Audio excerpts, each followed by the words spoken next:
Subscribe कीजिए हमारे open mind channel को और प्रेस कीजिए इस बेल को, जिससे आप देख पाए न्यू वीडियो सबसे पहले।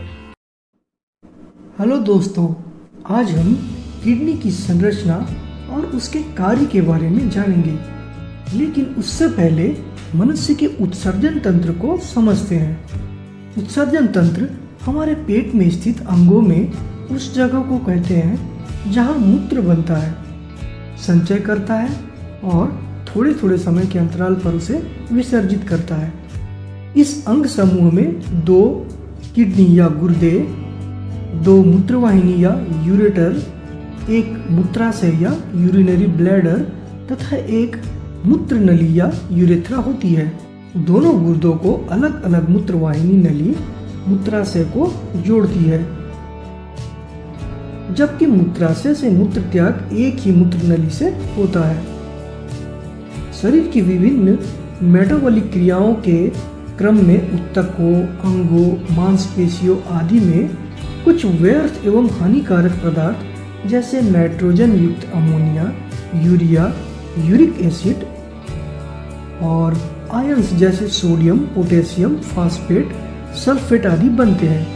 और ये किडनी का काम यही होता है कि रक्त के इन सभी विषैले अवयवों को छानकर मूत्र बनाता है, जो मूत्रवाहिनी के द्वारा मूत्राशय में जमा किया जाता है। कहने का मतलब यह है कि हमारे शरीर में किडनी की संरचना रक्त की सफाई करने के उद्देश्य से हुई है। आइए अब किडनी की संरचना के बारे में जानते हैं। ये लगभग 10 सेंटीमीटर लंबे, 150 ग्राम वजन के काजू के जैसे दिखने वाले पेट के रीढ़ की हड्डियों के अगल बगल स्थित होते हैं और हर किडनी लगभग 10 लाख से ज्यादा सूक्ष्म तंतुनुमा नेफ्रॉन का बना होता है। नेफ्रॉन को वृक्काणु भी कहते हैं, जो अपने आप में अलग अलग एक पूर्ण छनन इकाई होती है। ये नेफ्रॉन मूत्र बनाने की प्रक्रिया में पहले रक्त को छानते हैं, उस छने द्रव्य से कुछ उपयोगी तत्वों को सोखते हैं, फिर कुछ अनुपयोगी पदार्थ की मात्रा तरल रूप में पुनः विसर्जित करते हैं। यह तरल पदार्थ महीन नलियों से बहता हुआ बड़ी नलियों में पहुंचता है। यह मूत्र वृक्काकार गुर्दे की गुफा समान थैली पेल्विस में आ जाती है। गुर्दे की आंतरिक संरचना में बाहरी भाग कॉर्टेक्स में छनन इकाई ग्लोमेरुलस होती है तथा उसके भीतर मेडुला में सूक्ष्म नलिकाएं होती है। मुख्यतः यह नेफ्रॉन 2 भागों में विभाजित होती है, एक तो ग्लोमेरुलस और दूसरा रीनल ट्यूब्यूल। ग्लोमेरुलस अति सूक्ष्म रक्त नलिकाओं का जाल होती है, जिसके एक सिरे पर रक्त नलिका से अशुद्ध रक्त प्रवेश करता है तथा दूसरे सिरे से रक्त नलिका से छना हुआ रक्त बाहर निकल जाता है। रीनल ट्यूब्यूल यह रक्त के छनन से बनी मूत्र को ग्रहण करने वाली नलिका है, जिसका एक सिरा कप के आकार वाली बोमन्स कैप्सूल में फैलकर ग्लोमेरुलस को घेर लेता है और इसकी परतें छानने का काम करती है।